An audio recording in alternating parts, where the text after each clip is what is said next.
సంవత్సరం చైత్రమాసంలో శుక్లపక్షంలో వచ్చేటటువంటి నవమి శ్రీరామనవమి అన్న పేరుతో మనందరం పాటిస్తూ ఉంటాం. భగవంతుడు దశావతారాలు ప్రధానంగా స్వీకరించాడు. అందులో 10వదైనటువంటి కల్క్యావతారం రావలసి ఉంది.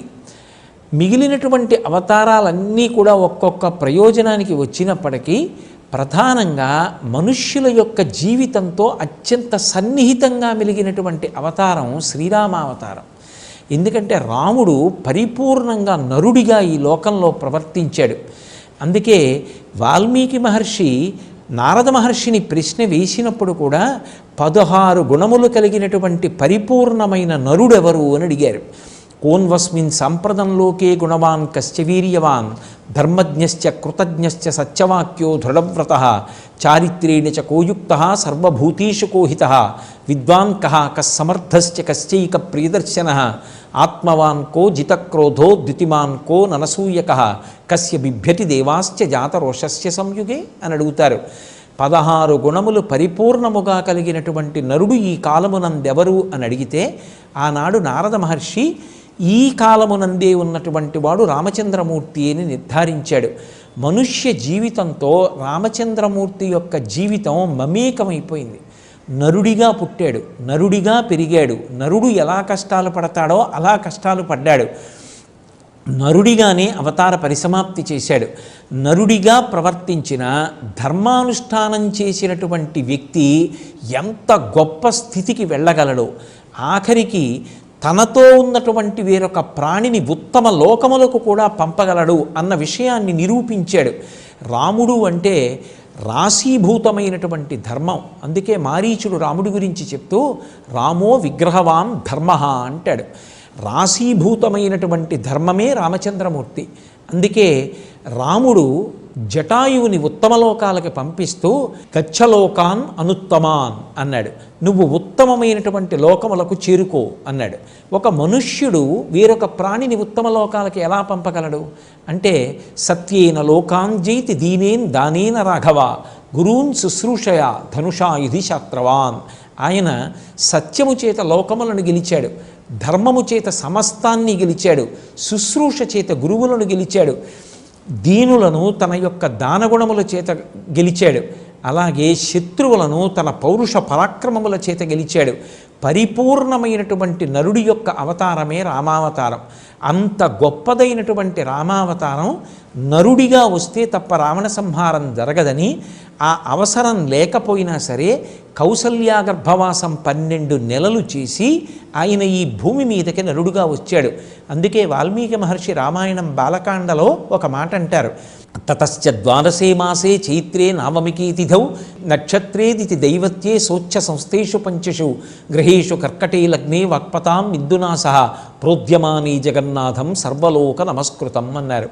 5 గ్రహాలు ఉచ్ఛలో ఉండగా చైత్రమాసంలో శుక్లపక్షంలో నవమి తిథి నాడు మధ్యాహ్నం వేళ పరిపూర్ణమైనటువంటి నరుడిగా వచ్చినటువంటి అవతారం శ్రీరామావతారం.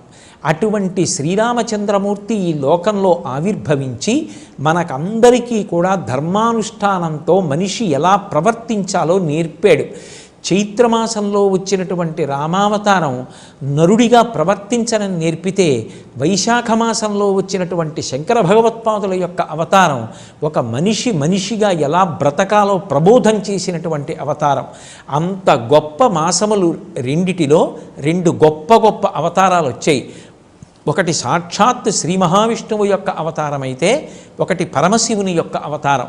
ఒకటి నరుడిగా వచ్చి లోకానికి నడవడి నేర్పితే, వేరొకటి గురువుగా వచ్చి లోకానికి ఎలా ప్రవర్తించాలో, ఈశ్వరుణ్ణి ఎలా చేరుకోవాలో మార్గాన్ని ఉపదేశం చేసింది. అంత గొప్ప అవతారం శ్రీరామావతారం. శ్రీరామ నవమి నాడు అందరూ తప్పకుండా ఉపవాసం చేస్తారు. చేసి పొద్దున్నే రామచంద్రమూర్తిని ఆరాధన చేసి బాలకాండలోంచి శ్రీరామచంద్రమూర్తి యొక్క అవతారం ఆవిర్భవించినటువంటి ఘట్టాన్ని, ఆ సర్గని పారాయణ చేస్తారు. పారాయణ చేసి దేవాలయానికి వెళ్ళి రామచంద్రమూర్తిని సేవించి పరిపరి విధముల మార్చి ఇంద్రియములకు భగవంతుణ్ణి ఆలంబనంగా ఇచ్చి ఉపవాస దీక్షలో రామచంద్రమూర్తిని సేవిస్తారు. అంటే కన్నులతో కొంతసేపు రామచంద్రమూర్తి యొక్క రూపాన్ని చూడడం, చెవులతో రామచంద్రమూర్తి యొక్క కీర్తనాన్ని వినడం, చేతులతో రామచంద్రమూర్తిని సేవించడం, అలాగే నోటితో రామచంద్రమూర్తి యొక్క కీర్తిని భజించడం, అలా మార్చి మార్చి ఇంద్రియములను రామచంద్రమూర్తి యొక్క సేవ యందు వినియోగిస్తారు. ఆ రోజంతా ఉపవాసం ఉండి శ్రీరామచంద్రమూర్తి యొక్క సేవ చేసి ఆ సాయంకాలం పట్టాభిషేక సర్గ చదువుతారు. కాస్త సంస్కృత భాషా పరిజ్ఞానం ఉన్నటువంటి పెద్దల్ని ఆహ్వానించి ఆ రోజు సాయంకాలం భక్తులందరూ కూర్చుని యుద్ధకాండలో పట్టాభిషేక సర్గ ఏది ఉందో ఆ సర్గలో మకుటధారణ అంటారు. అంటే ఆయనకి కిరీటం పెట్టినప్పుడు వశిష్ఠాది మహర్షులు వచ్చి ఆ కిరీటాన్ని అక్కడ ఉంచి పూజించి ఆయన తల మీద అలంకరించారు. ఆ ఘట్టాన్ని ఒకసారి చదివి వివరణ చేస్తారు. ఆ మకుటధారణ సర్గ చదువుతారు. అలాగే ఆంధ్రదేశంలో సీతారామ కళ్యాణం ప్రఖ్యాతి వహించింది.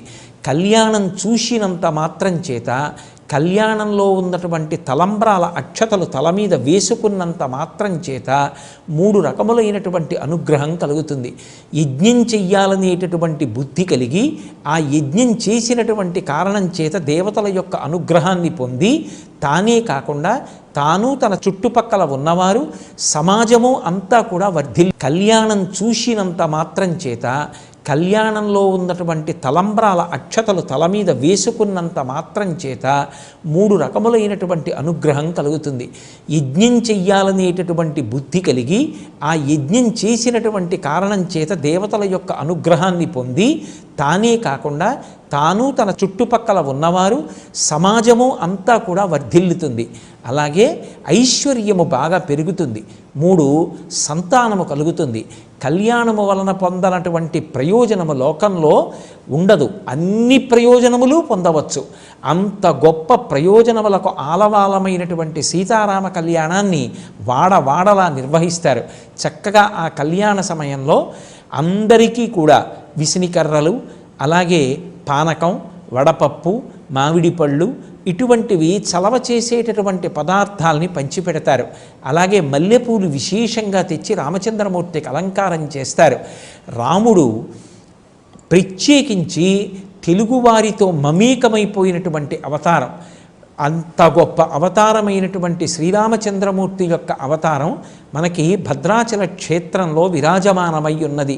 ఆ భద్రాద్రి చేసినటువంటి అద్భుతమైనటువంటి తపస్సు ఫలితంగా వామాంకస్థిత జానకీ పరిల సత్కోదండ దండంకరే చక్రం చోర్ధ్వకరేణ బాహుయుగళే శంఖం శరం దక్షిణే బిభ్రాణం జలజాతపత్రనయనం భద్రాద్రి మూర్ధ్ని స్థితం కేయూరాది విభూషితం రఘుపతిం సౌమిత్రియుక్తం భజే అని అపసవ్యముగా ఆయుధములను ధరించి లక్ష్మణ సీతా సమేతుడై రామచంద్ర ప్రభు భద్రాద్రి మీద వెలిశాడు.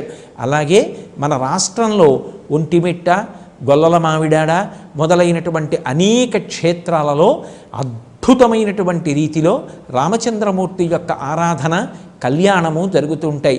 చక్కగా ఆ రోజున రామాలయానికి వెళ్ళి రామచంద్రమూర్తి యొక్క నామం చెప్పి రామకోటి వ్రాసి అందరూ కూడా తరించడానికి పరమ యోగ్యమైనటువంటి కాలం. ఎప్పుడో త్రేతాయుగంలో రామావతారం వచ్చినా అందరూ తేలికగా తరించడం కోసమని అష్టాక్షరీ మహామంత్రం, పంచాక్షరీ మహామంత్రంలో ఉన్నటువంటి బీజాక్షరములు రెండింటినీ సంకలనం చేసి లోకమంతా తరించడానికి అగ్నిబీజాన్ని, అమృత బీజాన్ని కలిపి రామనామాన్ని వశిష్ఠ మహర్షి ఉంచి మనందరం ఆయనకి రుణపడిపోయేటంతటి మహోపకారాన్ని చేశారు. అందరం శ్రీరామనవమి నాడు శ్రీరామనామ సంకీర్తనం చేసి రామచంద్రమూర్తి యొక్క అనుగ్రహము చేత ధర్మమునందు విశేషమైనటువంటి అనురక్తి పొంది ఆ ధర్మానుష్ఠానము చేత సమస్తమైనటువంటి ప్రయోజనాల్ని పొందడానికి కావలసినటువంటి స్థితిని సముపార్జించుకుందాం. ఇవాళ లోకంలో అందరూ కోరుకునేది శాంతి. ఆ శాంతి దేని వలన లభిస్తుంది అంటే ధర్మానుష్ఠానం వలననే లభిస్తుంది. సమస్త శాస్త్రముల సారాన్ని పిండేస్తే 2 అక్షరాలు ధర్మం. ఆ ధర్మానుష్ఠానమునందు అనురక్తి దేని వలన కలుగుతుంది అంటే రామచంద్రమూర్తి యొక్క ఆరాధన వలన కలుగుతుంది.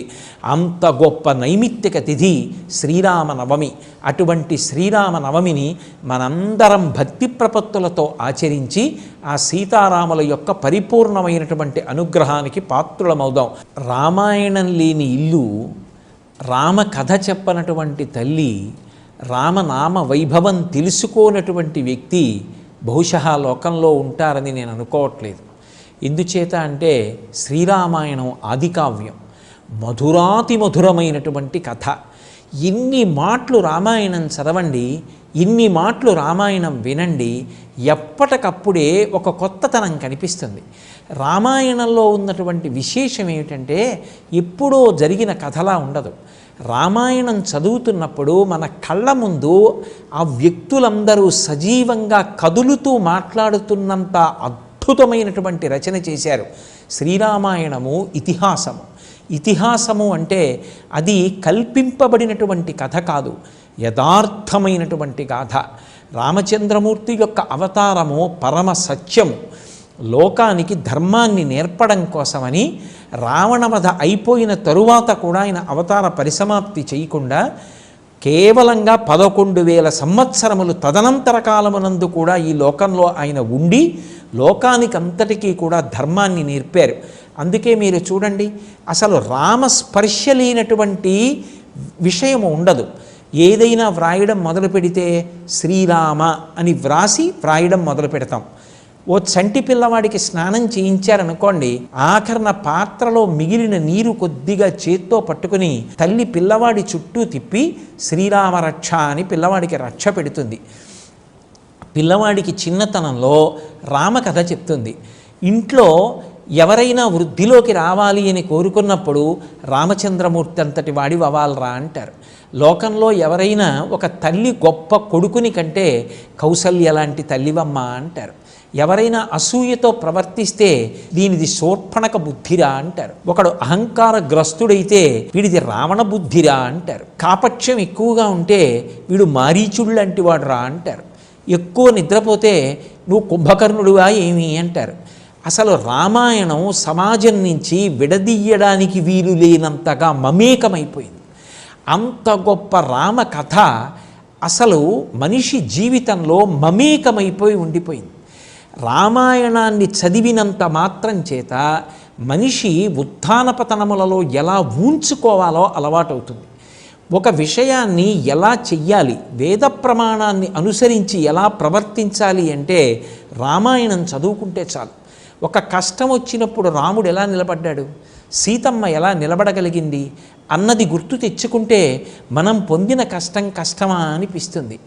మనుష్యులు పొందేటటువంటి కష్టాలలోకెల్లా పెద్ద కష్టం ఏమిటి అంటే తన కష్టం చెప్పుకోవడానికి పక్కన ఒక వ్యక్తి లేకపోవడం.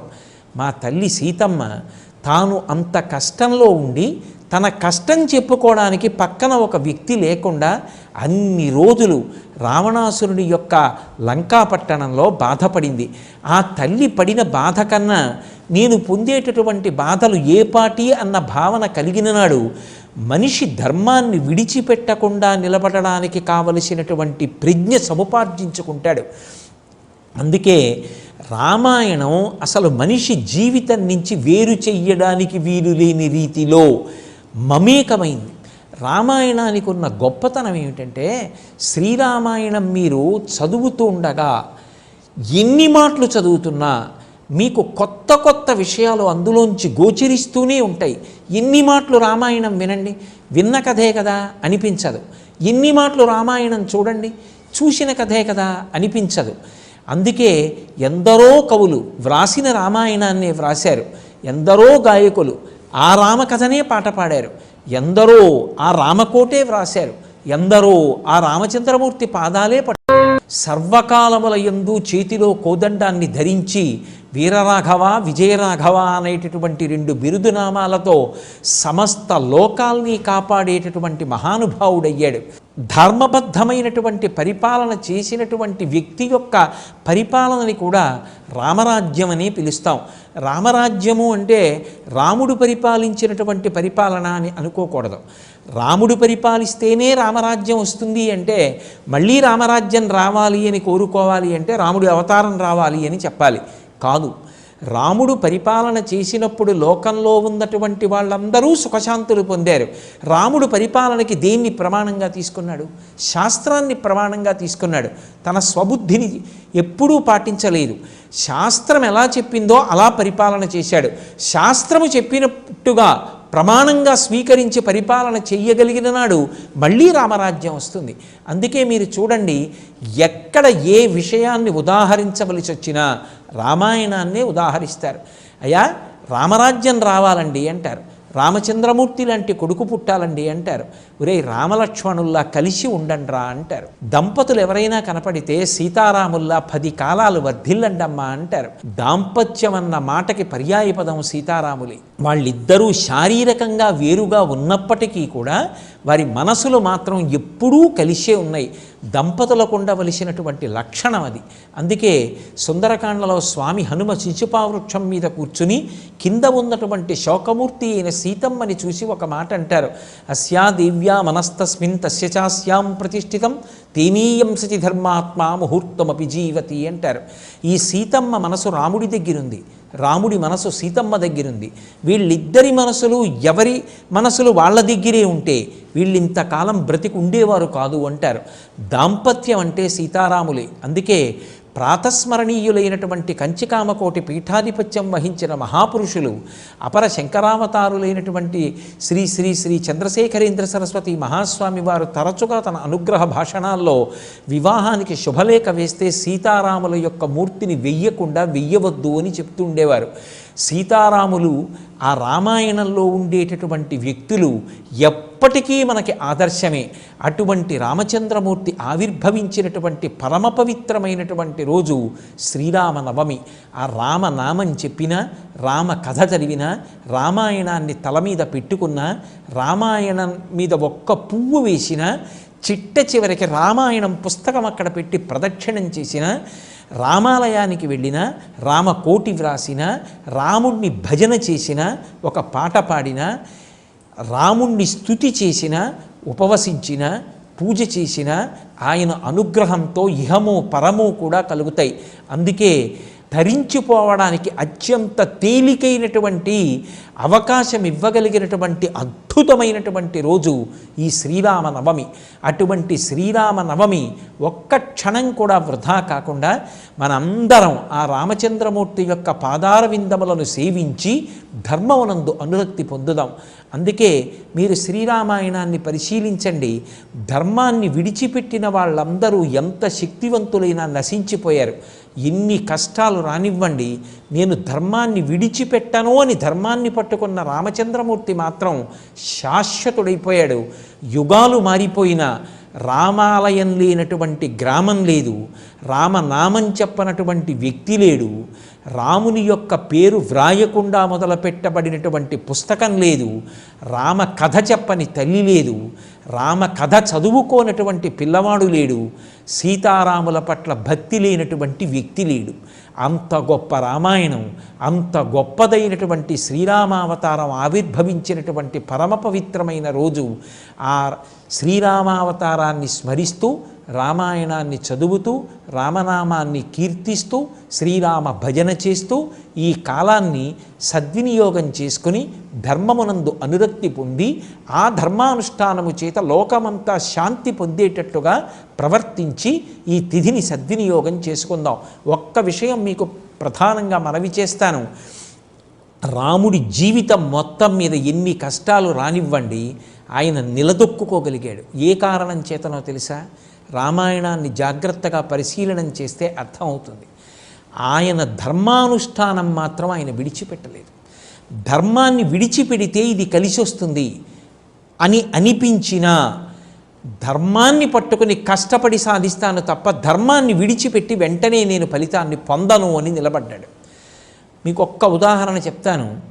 రాముడు సుగ్రీవుడితో చెలిమి చేయడం మానేసి అధర్మమునందున్న వాలితో స్నేహం చేసుకుంటే ఇక సుందరకాండ యుద్ధకాండ లేవు. వాలి రావణాసురుణ్ణి శాసించి సీతమ్మని పిలిపించి రామచంద్రమూర్తికి అప్పగిస్తాడు.